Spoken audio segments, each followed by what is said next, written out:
नमस्कार। संपूर्ण हिंदी स्पेशल एकमात्र YouTube channel Phefana Hindi classes पर आप सभी का स्वागत है। और इस क्लास में अपन पढ़ रहे हैं वाजपेयी जी द्वारा रचित बहुत ही सुंदर निबंध। कौन सा? छायावाद। तो कल की क्लास में अपनों ने वाजपेयी जी द्वारा रचित निबंध को शुरू किया था। नंद दुलारे वाजपेयी जी द्वारा रचित निबंध को शुरू किया था।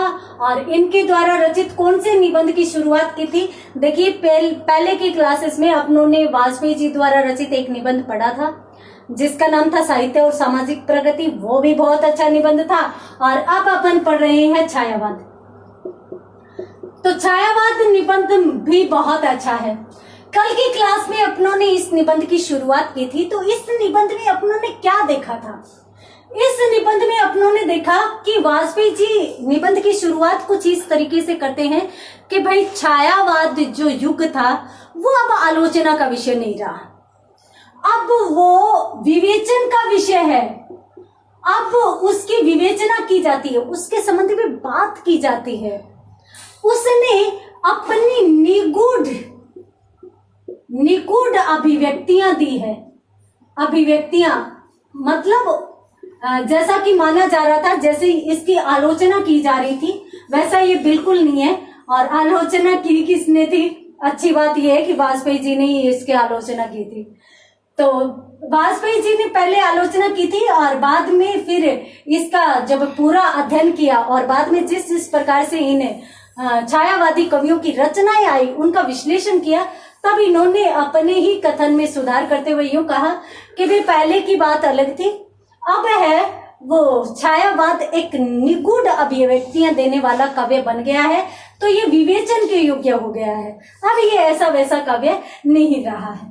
फिर इन्होंने इसकी समालोचना की।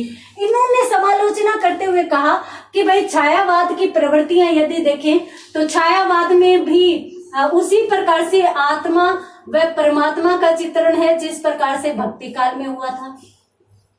जिस प्रकार से नहीं हुआ था, अपन यूं कहेंगे कि नाम, वही नाम भक्तिकालीन साहित्य में थे और वही नाम छायावाद युग में है। भक्तिकालीन साहित्य में भी आत्मा व परमात्मा का वर्णन था और इनमें भी आत्मा व परमात्मा का वर्णन है। आत्मा परमात्मा से मिलने के लिए तड़पती है और महादेवी वर्मा जी की आत्मा तो परमात्मा यानी परमात्मा रूपी उनके अज्ञात प्रियतम के लिए निरंतर तड़पती रहती है। सभी, चाहे प्रसाद की रचना ले लो, चाहे पंत की ले लो, चाहे निराला की ले लो, चाहे महादेवी वर्मा की ले लो, इसी प्रकार की उनकी काव्य रचनाएं मानी जाती है। यहाँ तक कि जनक तो प्रसाद जी ही माने जाते हैं। उनके द्वारा रचित जो झरना कविता है उसमें सर्वप्रथम ये जो सूक्ष्म के प्रति स्थूल का विद्रोह होता है या आत्मा परमात्मा की जो बात होती है उसे अपन क्या कहते हैं? रहस्यवाद। तो उनकी तो ये कविता ही रहस्यवाद से शुरू होती है या रहस्यवाद उसमें दिखाई देता है। तो अब देखिए, ये रहस्यवाद ही भक्तिकालीन साहित्य में था, भक्ति काल में था, रहस्यवाद था। कबीरदास जी को देख लीजिए आप, आत्मा परमात्मा की बात भी भक्ति काल में थी।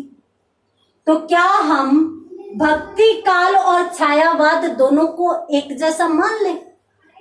देखिए, अपन इनका विश्लेषण करते हैं, अपन इनके बारे में बात करते हैं कि भक्ति काल में क्या था। सबसे पहले अपन देखते हैं कि भक्ति काल में क्या था। भक्तिकालीन साहित्य की यदि अपन बात करें तो देखिए, भक्ति कालीन साहित्य, इसकी प्रमुख रूप से दो शाखाएं थी। कौन कौन सी थी? सगुण थी और इसके साथ साथ निर्गुण थी। ये थी, ये भी आगे जाकर दो भागों में बंटी हुई थी और ये भी आगे जाकर दो भागों में बंटी हुई थी। सगुण किस में बंटी हुई थी? राम भक्ति शाखा में बंटी हुई थी और इसके साथ साथ कृष्ण भक्ति शाखा में बंटी हुई थी। जबकि निर्गुण ज्ञानाश्रयी शाखा में, ज्ञानाश्रयी शाखा जिसे अपन संत काव्य कहते हैं और प्रेमाश्रयी शाखा जिसे अपन सूफी काव्य कहते हैं। सगुण वालों ने साकार राम की भक्ति की है साकार राम की भक्ति की है, अर्थात इनके राम का रंग भी है, रूप भी, आकार है। अयोध्या का निवासी है, उसका जन्म भी हुआ है, उसने अंत में मोक्ष भी प्राप्त किया है, वो मोक्ष धाम की तरफ भी गए हैं। जो कि भगवान तुलसी के जो राम भगवान है वो तुलसी के आराध्य देव है, तो इसलिए इसके प्रतिनिधि कौन कहे जाते हैं? तुलसीदास जी कहे जाते हैं। यहाँ पर कृष्ण भक्ति भी सगुण भक्ति शाखा है, इसमें भी भगवान कृष्ण का जन्म होता है। इन्होंने साकार भगवान कृष्ण की आराधना की है, उनके भी कृष्ण का रंग है, रूप है, आकार है, और उनके कृष्ण ने भी जन्म लिया है कंस के कारागार में। उसके बाद उसका गोकुल में पालन पोषण होता है मैया यशोदा के द्वारा। तो इस प्रकार से, और बाद में वो बुराई का अंत भी करते हैं, कंस का वध भी करते हैं, उसके बाद राज्य भी करते हैं। तो इसलिए ये जो शाखा है ये भी सगुण साकार ईश्वर की आराधना करती है, और इसके जो प्रमुख कवि है या प्रतिनिधि कवि है वो है सूरदास जी। ज्ञानाश्रयी शाखा की यदि बात करें तो इसमें ज्ञान की महत्ता स्थापित की गई है, अर्थात व्यक्ति को ज्ञान प्राप्ति हेतु साधना करनी चाहिए, और साधना कैसे? हठ योग साधना करनी चाहिए। हठ योग का मतलब होता है और ठे दोनों सूर्य व चंद्रमा के प्रतीक होते हैं। जिस प्रकार से सूर्य व चंद्रमा अटल रहते हैं अपनी जगह पर, अपने स्थान पर, उसी प्रकार से व्यक्ति को एक ही स्थान पर अटल रहते हुए और योग करना चाहिए, साधना करनी चाहिए और परमात्मा को प्राप्त करना चाहिए। परमात्मा को कहाँ प्राप्त करना चाहिए? स्वयं में प्राप्त करना चाहिए। परमात्मा को स्वयं में प्राप्त करना चाहिए, क्योंकि परमात्मा बाहर कहीं नहीं है। मोह को कहाँ ढूंढे रे बंदे, मैं तो तेरे पास में, न मैं मंदिर, न मैं मस्जिद, न काबा कैलाश में। तो मैं कहीं भी नहीं हूं, मैं तो तेरे पास में ही हूं, तेरे अंदर ही निवास कर रहा हूं। तो मुझे बाहर दर दर क्यों भटकता हुआ घूमता फिर रहा है ढूंढने के लिए? तू अपने अंदर ही खोजना। तो इसलिए इन्होंने यूं कहा भी, हठ योग साधना कीजिए, साधना के माध्यम से परमात्मा तत्व की प्राप्ति अपने अंदर ही हो जाएगी। और इसी प्रकार से ये जो आत्मा व परमात्मा का विश्लेषण किया गया, इसी को रहस्यवाद के नाम से जाना गया। और इस शाखा के प्रतिनिधि कवि कौन थे? कवि कबीरदास जी। अगर अपन प्रेमाश्रयी शाखा की बात करें तो देखिए, प्रेमाश्रयी शाखा की 2-3 चीजें हैं जो अत्यंत महत्वपूर्ण है। एक तो इस शाखा के लगभग कवि विदेशी थे, ठीक है। दूसरी बात, मुस्लिम थे। और तीसरी बात, इन्होंने प्रेम के आधार पर परमात्मा की प्राप्ति संभव मानी कि आप प्रेम कीजिए। यदि प्रेम करेंगे और प्रेम इतना अधिक करेंगे, इतना समर्पित एकाग्र प्रेम करेंगे कि आप दिन रात अपने परमात्मा के लिए तड़पते हैं, तो वहां पर आपको परमात्मा तत्व की प्राप्ति हो ही जाएगी, आपको परमात्मा मिल ही जाएंगे। तो यहाँ पर इन्होंने यूं कहा, और इन्होंने जो व्यक्त किया, इस आत्मा व परमात्मा के प्रेम को इन्होंने व्यक्त किया, तो वो हिंदू प्रेम कहानियों के माध्यम से व्यक्त किया। हिंदू प्रेम कहानियां, जैसे मान लीजिए कि इसके प्रतिनिधि कवि कौन थे? जायसी थे, मलिक मोहम्मद जायसी ने कौन सा ग्रंथ लिखा है? पद्मावत लिखा है। और पद्मावत में उन्होंने क्या लिखा है? पद्मावती व रतन सेन की कहानी लिखी है। तो इन्होंने क्या किया कि भाई रतन सेन है वो पद्मावती को पाने के लिए इतना ज्यादा तड़प रहा है, यानी पहले एक गुरु के माध्यम से दोनों का संयोग होता है। गुरु कौन होता है? तोता। यहाँ पर प्रतीकात्मकता ली गई है, सबको प्रतीक दिए गए हैं। पद्मावती परमात्मा का प्रतीक है। ये उल्टा भी है हमारे हिंदी साहित्य से।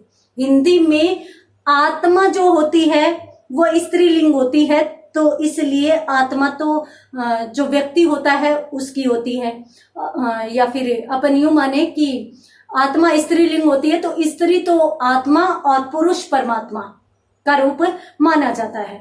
यहाँ पर उल्टा है, यहाँ पर स्त्री परमात्मा है और पुरुष आत्मा है। तो जो पुरुष रूपी आत्मा है वो स्त्री रूपी परमात्मा को प्राप्त करने के लिए निरंतर प्रयासरत रहता है। तो यहाँ पर है वो थोड़ी समासोक्ति भी मिलती है।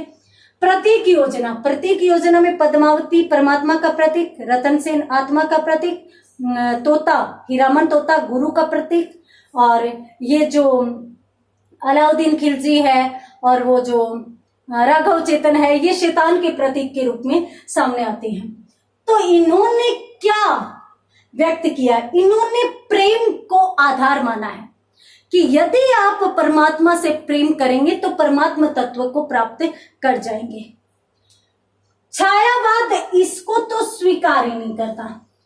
छायावाद सगुण पर नहीं निर्गुण पर चल रहा है, क्योंकि वो आत्मा परमात्मा की बात कर रहा है, वो भक्त और भगवान की बात नहीं कर रहा।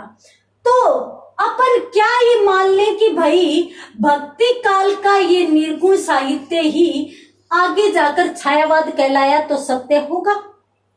ये प्रश्न नंद दुलारे वाजपेयी जी उठाते हैं। इसी के लिए मैंने पूरा विश्लेषण किया है कि आपको समझना क्या है। छायावाद में आत्मा परमात्मा से मिलने के लिए तड़पती है, उसी प्रकार से आत्मा परमात्मा मिलने के लिए यहाँ पर तड़प रही है। कबीरदास जी कहते हैं कि दुल्हनी गावहु मंगलाचार, हम घरी आयो राजा राम भरतार। राजा राम भरतार ये अयोध्या के राम नहीं है, ये परमात्मा तत्व है। तो इसलिए यहाँ पर जो कबीर की आत्मा परमात्मा से मिलने के लिए तड़प रही है, जायसी की आत्मा परमात्मा के लिए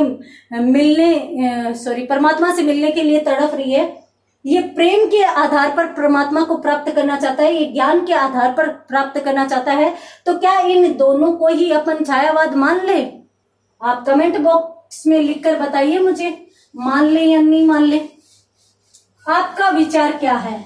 आप क्या मानेंगे कि भाई परमात्मा व आत्मा का विचार छायावाद में भक्ति काल से ही आया? क्या आप ये बात स्वीकार करते हैं? देखिए, छायावाद इनसे बिल्कुल विपरीत है, या फिर यूं कहूं कि अलग है। छायावाद इनसे अलग है। छायावाद में यदि अपन सूफी साहित्य की बात करें और सूफी साहित्य में जायसी की बात करें और जायसी की भी तुलना अन्य विद्वानों से करें जो इसी प्रकार की सूफी काव्यधारा से ही संबंधित थे, जो भी विदेशी थे, उमर खय्याम व शेख सादी, इन दोनों की तुलना करें, इन तीनों की आपस में तुलना करें तो अपन ये देखें कि भाई यहाँ पर उमर खय्याम है, तो क्या अपन ये मान ले कि भी तीनों जब सूफी काव्यधारा के है तो तीनों एक जैसे हैं? इनमें है क्या? पहले तुलना करने से पहले तो अपन ये जानते हैं, उमर खय्याम जो है वो क्या करते हैं कि ये जो प्रकृति है,